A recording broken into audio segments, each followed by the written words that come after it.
toma. Vem fuder, vem fuder, vem fuder, vem fuder, vem fuder,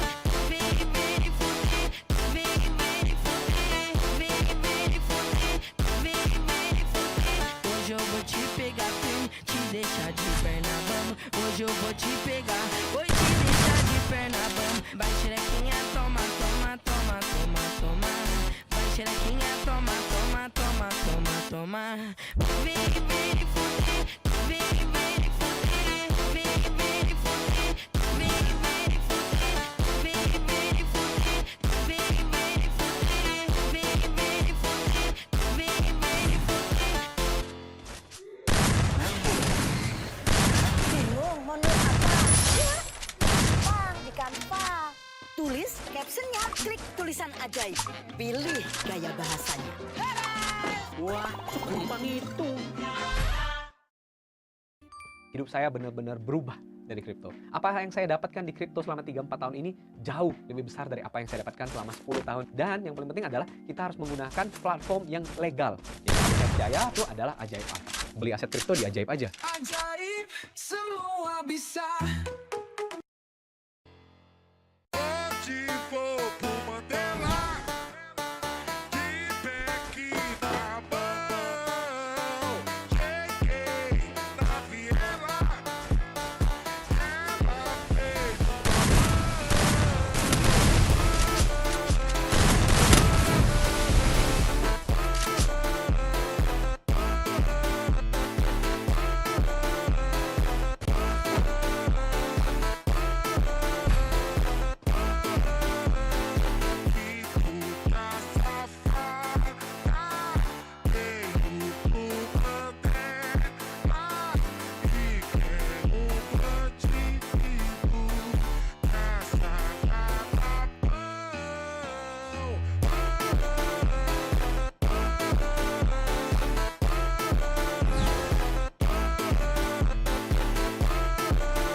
atenção. Outro fuzil, toma só razão. Olha o bico do fuzil, tu não tá prestou atenção. Vai, toma, toma, toma, vai, toma, rajadão.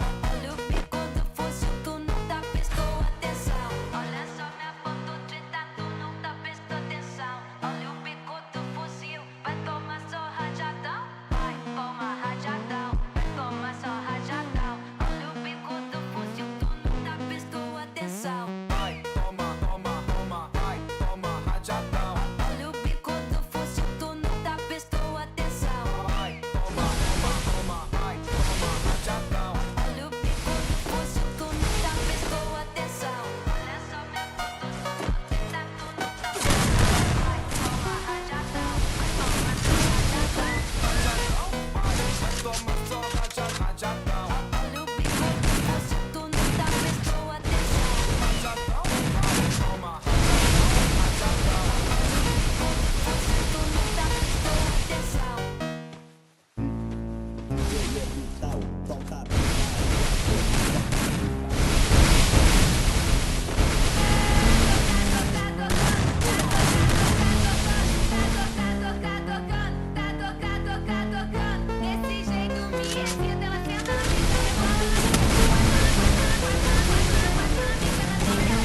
Alpha. Hello. Can you help me write code? I was trained to answer questions, but I'm able to learn. That's very open-minded. Thank you. I'm glad you're happy with What's this? me. That's the developer. What do you think he's working on? That's a tough question. He might be working on a new feature, a bug fix, or something else. It's quite possible. Yes. Do you see my backpack?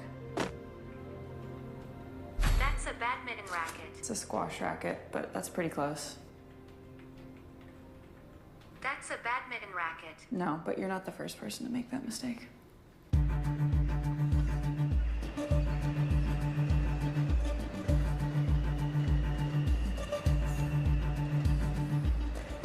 AI, a technology that has been advancing at breakneck speed. Artificial intelligence is all the rage. Some are now raising alarms about it. It is definitely concerning. This is an AI arms race. We don't know how this is all going to shake out, but it's clear something is happening.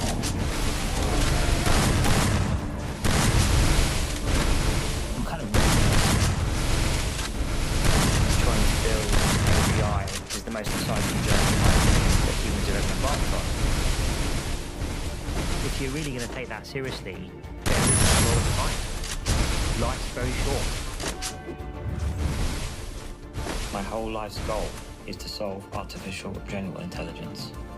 And on the way, use AI as the ultimate tool to solve all the world's most complex scientific problems.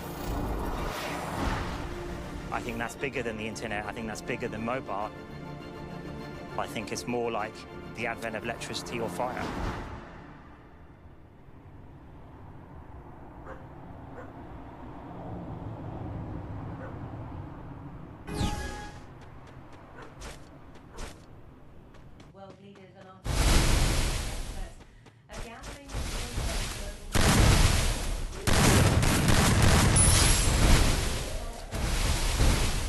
I think this is a hugely critical moment for all humanity. It feels like we're on the cusp of some incredible things happening. I can take you through some of the reaction in today's papers. AGI is pretty close, I think. There's been a huge interest in what it is capable of, where it's taking us, and just... This is the moment I've been living my whole life for. I've always been fascinated by the mind. So I'd set my heart on studying neuroscience because I wanted to get inspiration from the brain for AI. I remember asking Demis, what's the end game? You know, so you're going to come here and you're going to study neuroscience and you're going to get maybe a PhD, you work hard. And he said, I want to be able to solve AI. I want to be able to solve intelligence. The human brain is the only existence we have, perhaps in the entire universe, that general intelligence is possible at all. And I thought someone in this building should be interested in general intelligence like I am. And then Shane's name popped up. Our next speaker today is Shane Legg. He's from New Zealand, where he trained in math and classical ballet. Are machines actually becoming more intelligent? Some people say yes, some people say no. It's not really clear. We know they're getting a lot faster at doing computations, but are we actually going forwards in terms of general intelligence? We were both obsessed with AGI, artificial general intelligence. So today I'm going to be talking about different approaches to building AGI. With my colleague Demis Hassabis, we're looking at ways to bring in ideas from theoretical neuroscience. I felt like we were the keepers of a secret that no one else knew. Shane and I knew no one in academia would be supportive of what we were doing. AI was almost an embarrassing word to use in academic circles, right? If you said you were working on AI, then you clearly weren't a serious scientist. So I convinced Shane the right way to do it would be to start a company. Okay, we're going to try to do artificial general intelligence. It may not even be possible. We're not quite sure how we're going to do it, but we have some ideas of the kind of approaches. Huge amounts of money, huge amounts of risk, lots and lots of compute. And if we pull this off, it'll be the biggest thing ever, right? That is a very hard thing for a typical investor to put their money on. It's almost like buying a lottery ticket. I'm going to be speaking about systems neuroscience and how it might be used to help us build AGI. Finding initial funding for this was very hard. We're going to solve all of intelligence. You can imagine some of the looks I got when we were pitching that around. So I'm a VC, and I look at about 700 to 1,000 projects a year. And I fund literally 1% of those, about eight projects a year. So that means 99% of the time, you're in no mode. Wait a minute, I'm telling you this is the most important thing of all time. I'm giving you all this build-up, how it connects with the brain, why the time's right now, and then you're asking me, but how are you going to make money? What's your product? It's like so prosaic a question. You know, have you not been listening to what I've been saying? We needed investors who aren't necessarily going to invest because they think it's the best investment decision. They're partly going to invest because they just think it's really cool. He's the Silicon Valley version of the man behind the curtain in The Wizard of Oz. He had a lot to do with giving you PayPal, Facebook, YouTube, and Yelp. If everyone says X, Peter Thiel suspects that the opposite of X is quite possibly true. So Peter Thiel was our first big investor, but he insisted that we come to Silicon Valley because that was the only place there would be the talent to build that kind of company. But I was pretty adamant we should be in London because I think London's an amazing city. Plus, there were really amazing people trained at Cambridge, Oxford, UCL, and Silicon Valley. And you keep founding a company every year, and then it doesn't work, you fuck it, and you start something new. That is not conducive to a long-term research challenge. So we were totally an outlier for him. All right, everyone, welcome to Deep Mind. So, what is that? We summarize it as Deep Mind to build the world's first general. So we always stress the word general and learning here because our mission was to build an AGI general. And so that means that we need a system which is general. It doesn't learn to do one specific thing. That's a really key part of human intelligence. We can learn to do many, many things. It's going to, of course, be a lot of hard work, but one of the things that keeps me up at night is to not waste this opportunity to really make a difference here and have a big impact on the world. The first people that came into DeepMind already believed in the dreams, but this was one of the first times they found a place full of other dreamers. In the first 2 years, we were in total stealth mode. And so we couldn't say to anyone what were we doing or where we worked. It was all quite vague. It had no public presence at all. You couldn't look at a website. The office was at a secret location. When we would interview people in those early days, they would show up very nervously. I had at least one candidate who said, I just messaged my wife to tell her exactly where I'm going, just in case this turns out to be some kind of horrible scam and I'm going to get kidnapped. Well, my favourite new person who's an investor is, I've been working on for a year, is Elon Musk. So for those who don't know, that's what he looks like. And he hadn't really thought much about AI till we chatted. His mission is to fly on Mars, but not an impact. We made some big decisions about how we were going to approach building AI. This is a reinforcement learning setup. This is the kind of setup that we think about when we say we're building, an AI agent. There's basically the agent, the AI, and then there's the environment that is the game.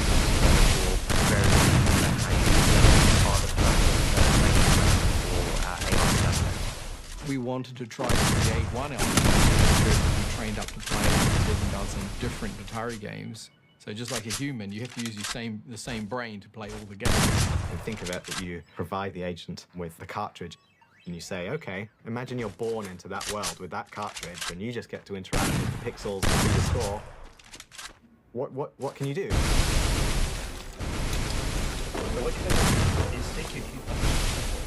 Q learning is one of the oldest methods for reinforcement learning. And what we did was combine reinforcement learning with deep learning within one system.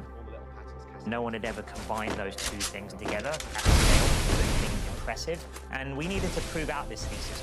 We tried doing Pong as the first game. It seemed like the simplest. It hasn't been told anything about what it's controlling or what it's supposed to do. All it knows is that score is good, and it has to learn what its controls do and build everything for sort of from first principles.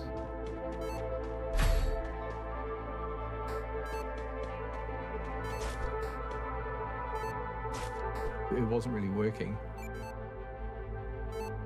I was just saying to Shane, maybe we're just wrong. We can't even do Pong. It was a bit nerve-wracking thinking how far we had to go if we were going to really build a generally intelligent system. And it felt like it was time to give up and move on.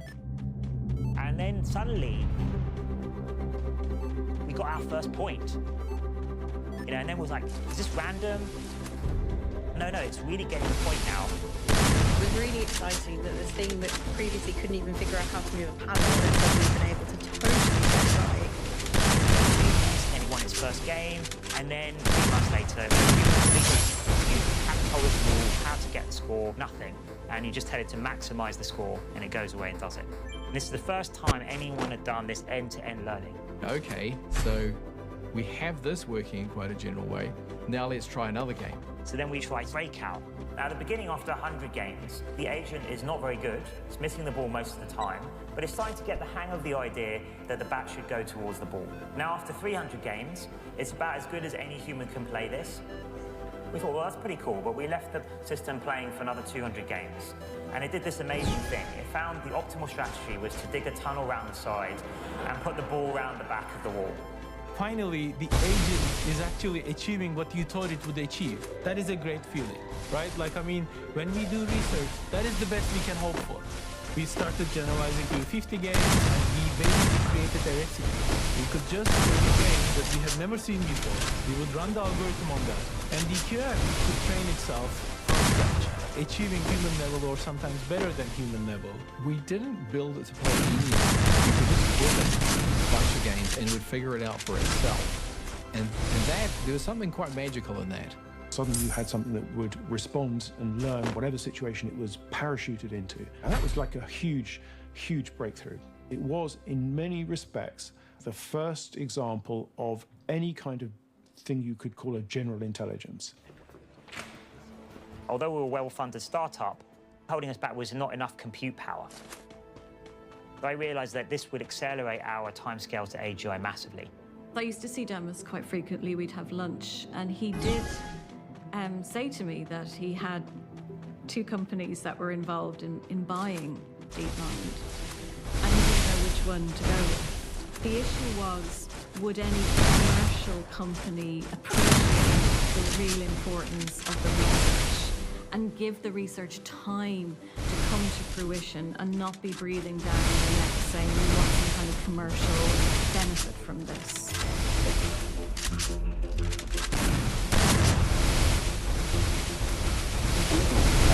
DeepMind for a reported £400 million, making the artificial intelligence firm its largest European acquisition so far. The company was founded by 37-year-old entrepreneur Demis Hassibis. After the acquisition, I started mentoring time with him and just listening to him. And this is a person who fundamentally is a scientist and a natural scientist. He wants science to solve every problem in the world, and he believes it can do so. That's not a normal thing in a company. We were able to not only join people, but run the company in London, build our culture, which was optimizing breakthroughs, and not deal with products, do pure research. Our investors didn't want to sell, but we decided that this was the best thing for the mission. In many senses, we were underselling in terms of value before it more matured and you could have sold it for a lot more money. And the reason is because there's no time to waste. There's so many things that got to be cracked while the brain's still in gear, you know, I'm still alive. There's all these things that got to be done. So you haven't got, I mean, how many billions would you trade for another 5 years of life, you know, to do what you set out to do? Okay, all of a sudden we've got this massive scale compute available to us. What can we do with it? Go is the pinnacle of board games. It's the most complex game devised by man. There are more possible board combinations in Go than there are atoms in the universe. Go is the holy grail of artificial intelligence. For many years, I thought, wow, this is just too hard. Everything you've ever tried in AI, it just falls over when you try the game of Go. And so that's why it's a real litmus test of progress. We had just bought DeepMind. They were working on reinforcement learning, and they were the world's experts in it. And so when they introduced the idea that they could beat the top-level Go players, it was thought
Kebutuhan manusia untuk mengamankan duitnya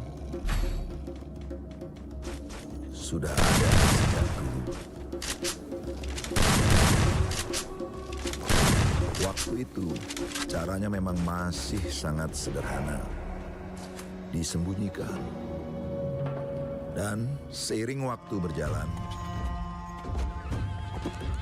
cara mengamankan duit terus berevolusi.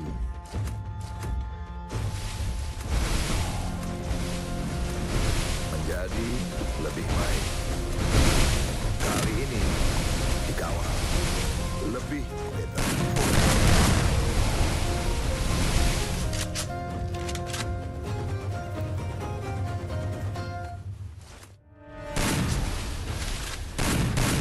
Di zaman setelahnya,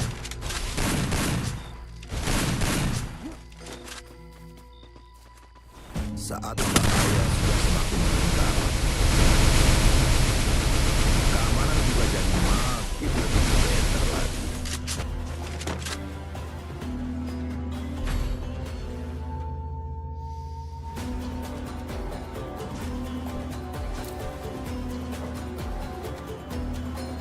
Lebih better karena perlindungan yang berlapis-lapis.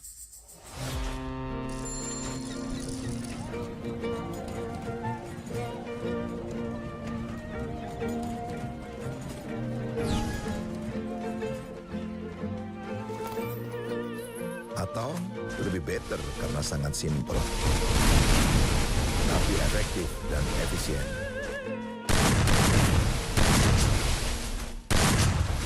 Bagaimana dengan masa sekarang ini?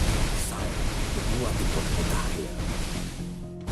Ketika menara BTS mengirim sinyal, kita cegat dengan fake BTS lewat nomor resmi bank yang biasa dipakai kirim OTP.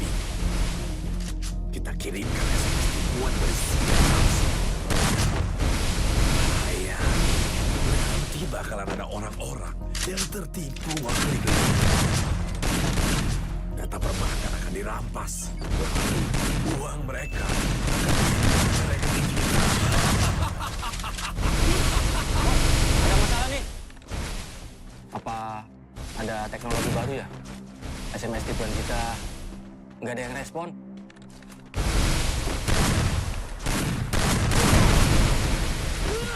Karena tetap ada yang lebih better. Di My BCA, one time password atau OTP dikirim langsung lewat aplikasi. Supaya tiap transaksi online dengan kartu kredit atau debit lebih aman.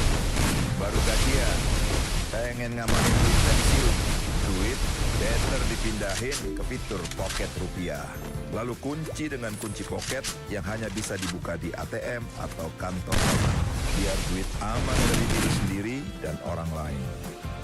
Dompet hilang, ya better dengan fitur kontrol kartu. Nonaktifkan sementara kartumu agar duit aman selalu. Duit better ya di My BCA.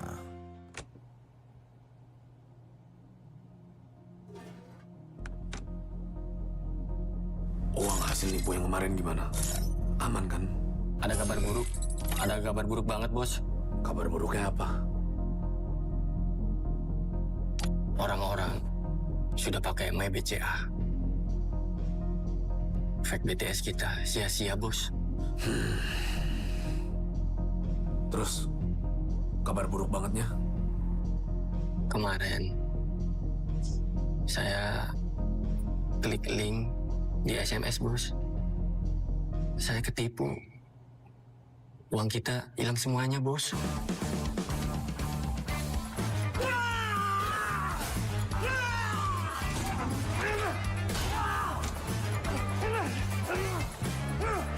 Paham kan sekarang? Duit better di My BCA.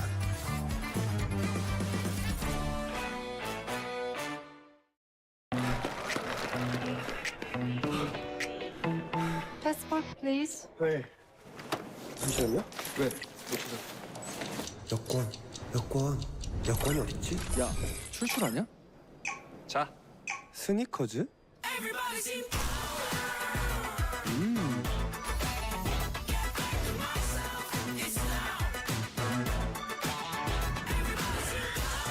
You're not you when you're hungry. Grab for sneakers.